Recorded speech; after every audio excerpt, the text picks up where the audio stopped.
नमस्कार। माघ मास की मेरे सभी श्रद्धालु श्रोताओं को बहुत बहुत बधाई एवं शुभकामनाएं।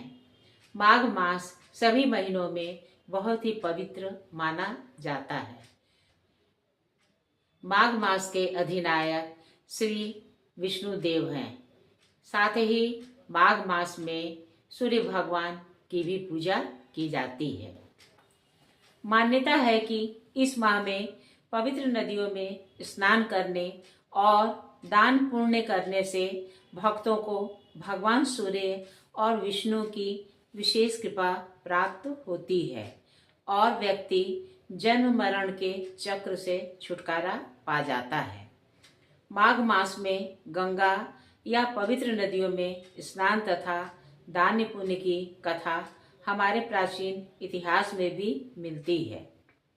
चीनी यात्री वेनसांग ने अपनी पुस्तक में लिखा है कि राजा हर्षवर्धन हर 5 वर्ष में प्रयागराज आते थे और महामोक्ष परिषद नामक एक धार्मिक आयोजन करते थे, जिसमें वे अपनी सारी संपत्ति दान कर देते थे और गरीबों की मदद करते थे। यह समारोह करीब 75 दिन तक चलता था और इसमें कई राजा और विद्वान शामिल होते थे। ऐसा भी उल्लेख मिलता है कि हर्षवर्धन ने एक बार स्नान के बाद अपना सब कुछ निर्धनों में बांट दिया। अंत में उन्होंने अपने शरीर के वस्त्र भी गरीबों में बांट दिया और अपनी बहन राजश्री से वस्त्र मांगकर पहना। तो भारत की प्राचीन और समृद्ध परंपराओं में से एक है कुंभ मेला। यह एक ऐसा महोत्सव है जो हर 6 साल पर 4 अलग अलग स्थानों पर आयोजित होता है।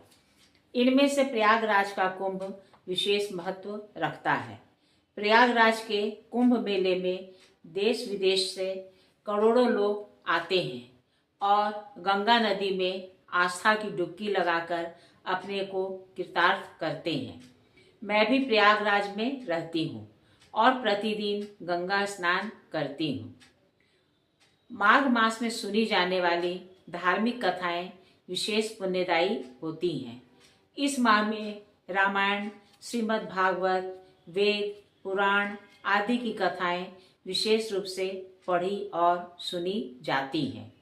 आइए हम माघ मास में एक पवित्र कथा का श्रवण करें। यह कथा श्री सुखदेव ने अपने प्रिय शिष्य रौनक जी को एकांत में सुनाया था। सुखदेव कहते हैं, एक समय की बात है, सनक सनंदन आदि चारों निर्मल अंतःकरण वाले महर्षि सत्संग के लिए विशालपुरी में आए। वहां उन्होंने नारद को देखा। सनकादि कुमारों ने पूछा, ब्राह्मण, आपके मुख पर दीनता क्यों छा रही है? आप चिंता से आतुर कैसे हो रहे हैं?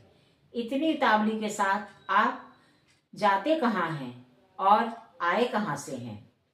इस समय तो आप जिसका सारा धन लुट गया हो उस पुरुष के समान शुद्ध बुद्ध खोए हुए हैं। आप जैसे आसक्ति शून्य विरक्त पुरुष की ऐसी अवस्था होनी तो उचित नहीं है।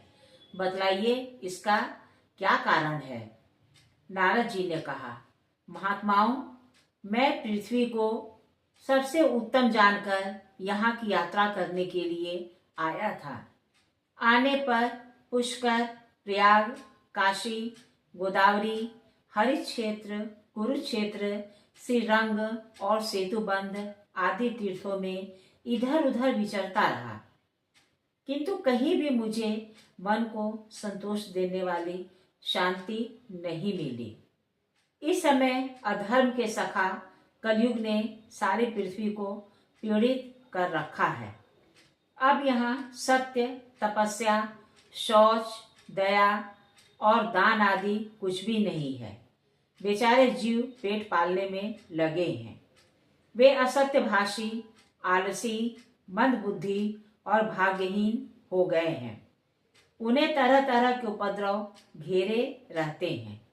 साधु संत कहलाने वाले लोग पाखंड में फंस गए हैं।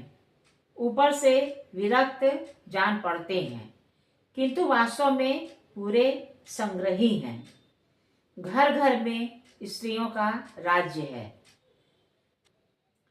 साले ही सलाहकार बने हैं। पैसों के लोभ से कन्याएं तक बेची जाती हैं। पति पत्नी में सदा कलह ही मचा रहता है।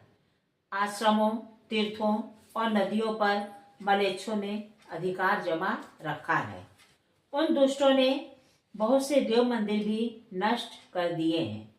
अब यहाँ न कोई योगी है, न सिद्ध, न कोई ज्ञानी है और न सत्कर्म करने वाला ही। इस समय सब साधन कली रूपी दावानल से भस्म हो गया है। पृथ्वी पर चारों ओर सभी देशवासी बाजारों में अन्न बेचते हैं। ब्राह्मण लोग पैसे लेकर वेद पढ़ाते हैं और स्त्रियां वेश्यावृत्ति से जीवन निर्वाह करती देखी जाती हैं।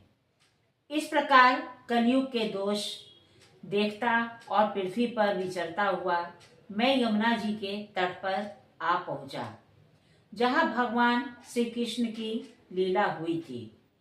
मुनीश्वरों, वहां आने पर मैंने जो आश्चर्य की बात देखी है उसे आप लोग सुने। वहां एक तरुणी स्त्री बैठी थी। उसका चित्त बहुत ही खिन्न था। उसके पास दो वृद्ध पुरुष अचितावस्था में पड़े हुए जोर जोर से सांस ले रहे थे। वह तरुणी उनकी सेवा शुश्रूषा करती और उन्हें जगाने की चेष्टा करती और अपने प्रयत्न में असफल होकर रोने लगती थी। बीच बीच में दसों दिशाओं की ओर दृष्टि डालकर वह अपने लिए कोई रक्षक भी ढूंढ रही थी। उसके चारों ओर सैकड़ों स्त्रियां पंखा झलती हुई उसे बार बार सांत्वना दे रही थीं। दूर से ही ऐसा देखकर मैं कौतूहलवश उसके पास चला गया। मुझे देखते ही वह युवती स्त्री उठकर खड़ी हो गई और व्याकुल होकर बोली, महात्मा जी, क्षण भर के लिए ठहर जाइए और मेरी चिंता को भी नष्ट कर दीजिए।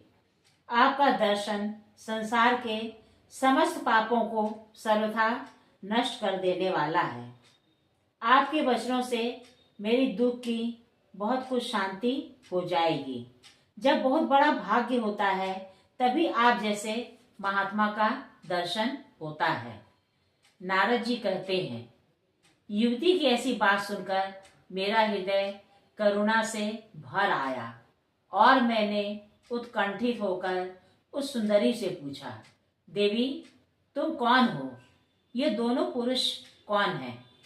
तथा तुम्हारे पास ये कमल के समान नेत्रों वाली देवियां कौन हैं?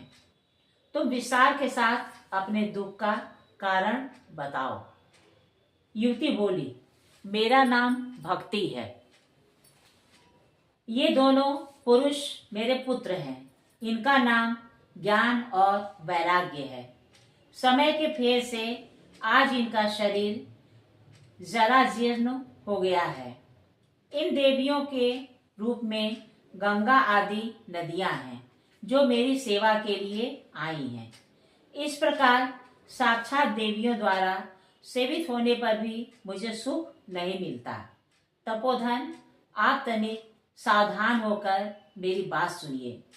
मेरी कथा कुछ विस्तृत है, उसे सुनकर मुझे शांति प्रदान कीजिए। मैं द्रविड़ देश में उत्पन्न होकर कर्नाटक में बड़ी हुई। महाराष्ट्र में भी कहीं कहीं मेरा आदर हुआ। गुजरात में आने पर तो मुझे बुढ़ापे ने घेर लिया।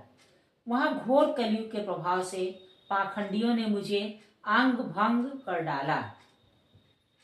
तब से बहुत दिनों तक मैं दुर्बल ही दुर्बल रही। वृंदावन मुझे बहुत प्रिय है, इसलिए अपने दोनों पुत्रों के साथ यहाँ चली आई। इस स्थान पर आते ही मैं परम सुंदरी नवयुवती हो गई। इस समय मेरा रूप अत्यंत मनोरम हो गया है, परंतु मेरे ये दोनों पुत्र थके मांदे होने के कारण यहीं सोकर कष्ट भोग रहे हैं। मैं स्थान छोड़कर विदेश जाना चाहती थी, परंतु ये दोनों बूढ़े हो गए हैं। इसी दुख से मैं दुखित हो रही हूँ। पता नहीं मैं यहाँ युवती कैसे हो गई और मेरे ये दोनों पुत्र बूढ़े क्यों हो गए। हम तीनों साथ ही साथ यात्रा करते थे, फिर हम में यह विपरीत अवस्था कैसे आ गई। उचित तो यह है कि माता बूढ़ी हो और बेटे जवान, परंतु यहाँ उल्टी बात हो गई। इसलिए मैं चकित चित्त होकर अपने लिए शोक करती हूँ। महात्मन, आप परम बुद्धिमान और योग निधि हैं। बताइए इनमें क्या कारण हो सकता है। नारद जी कहते हैं, उनके इस प्रकार पूछने पर मैंने कहा, साध्वी, मैं अभी ज्ञान दृष्टि से अपने हृदय के भीतर तुम्हारे दुख का सारा कारण देखता हूँ। तुम खेद न करो, भगवान तुम्हें शांति प्रदान करेंगे। तब मुनीश्वर नारद जी ने ध्यान लगाया और एक ही क्षण में उसका कारण जानकर कहा, बाले, तुम ध्यान देकर सुनो। यह कलिकाल बड़ा भयंकर युग है। इसी ने सदाचार का लोप कर दिया। योग मार्ग और तप आदि भी लुप्त हो गए हैं। इस समय मनुष्य सष्टा और दुष्कर्म में प्रवृत्त होकर असुर स्वभाव के हो गए हैं। आज जगत में सज्जन पुरुष दुखी हैं और दुष्ट लोग मौज करते हैं। ऐसे समय में जो धैर्य धारण किए रहे वही बुद्धिमान, धीर अथवा पंडित है। अब यह पृथ्वी न तो स्पर्श करने योग्य रह गई है और न देखने योग्य। यह क्रमशः प्रतिदिन शेषनाग के लिए भार के समान होती जा रही है। इसमें कहीं भी मंगल नहीं दिखाई देता।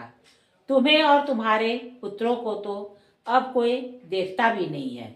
इस प्रकार विषयांध मनुष्यों की उपेक्षा करने से तुम जर्जर हो गई थी, किंतु वृंदावन का सहयोग पाकर पुनः नवीन युवती सी हो गई हो। अतः यह वृंदावन धन्य है, जहाँ सब ओर भक्ति नृत्य कर रही है। परंतु इस ज्ञान और वैराग्य का यहाँ भी कोई ग्राहक नहीं है, इसलिए अभी तक इनका बुढ़ापा दूर नहीं हुआ। इन्हें अपने भीतर कुछ सुख सा प्रतीत हो रहा है। इससे इनकी गाढ़ी सुसुप्तावस्था का अनुमान होता है। भक्ति ने कहा, महर्षि, महाराज परीक्षित ने इस अपवित्र कलयुग को पृथ्वी पर रहने ही क्यों दिया, तथा कलयुग के आते ही सब वस्तुओं का सार कहाँ चला गया। भगवान तो बड़े दयालु हैं, उनसे भी यह अधर्म कैसे देखा जाता है। मुने, मेरे इस संशय का निवारण कीजिए। आपकी बातों से मुझे बड़ा सुख मिलता है। नारद जी बोले, बाले, यदि तुमने पूछा है तो प्रेम पूर्वक सुनो।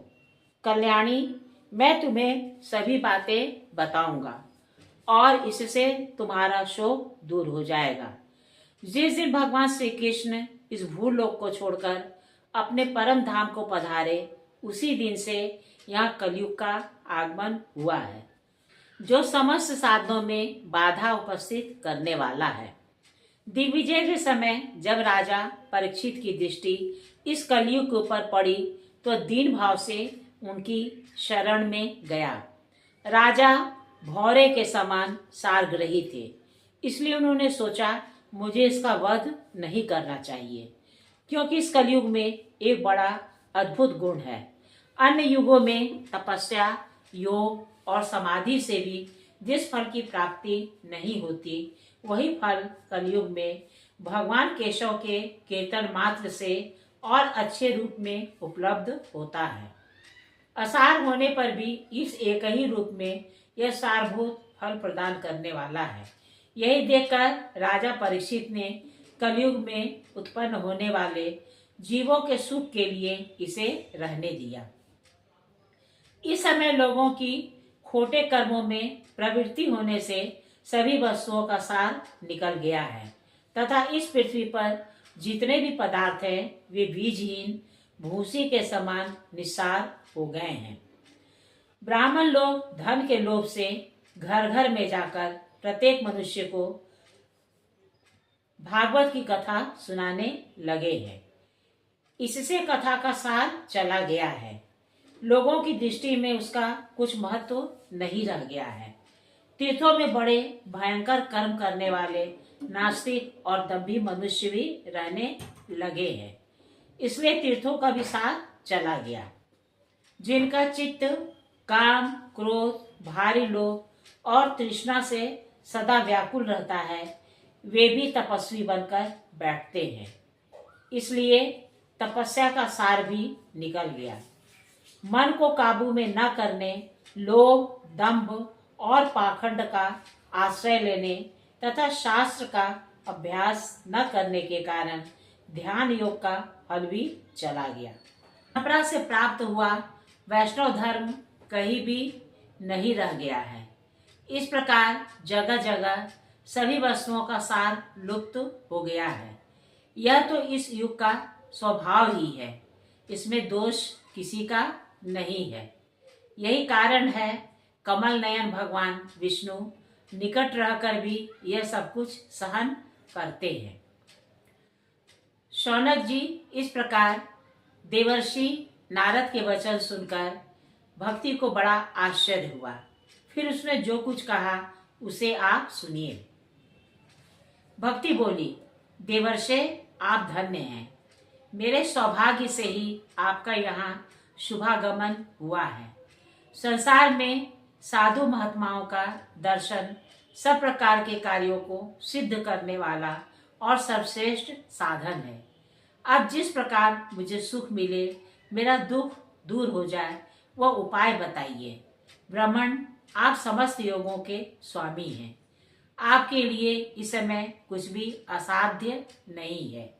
एकमात्र आपके ही सुंदर उपदेश को सुनकर कयाधु नंदन प्रहलाद ने संसार की माया का त्याग किया था तथा राजकुमार ध्रुव भी आपकी ही कृपा से ध्रुव पद को प्राप्त हुए थे। नारद जी ने कहा, बाले, तुम व्यर्थ ही अपने को खेद में डालती हो।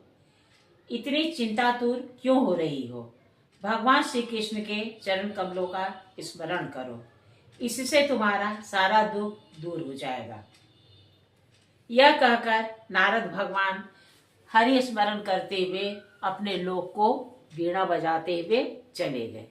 कहिए मेरे श्रद्धालु श्रोताओं, आपको मेरे द्वारा कही हुई कहानी कैसी लगी? अगर अच्छी लगी है तो कृपया से लाइक और सब्सक्राइब कीजिएगा। नमस्कार।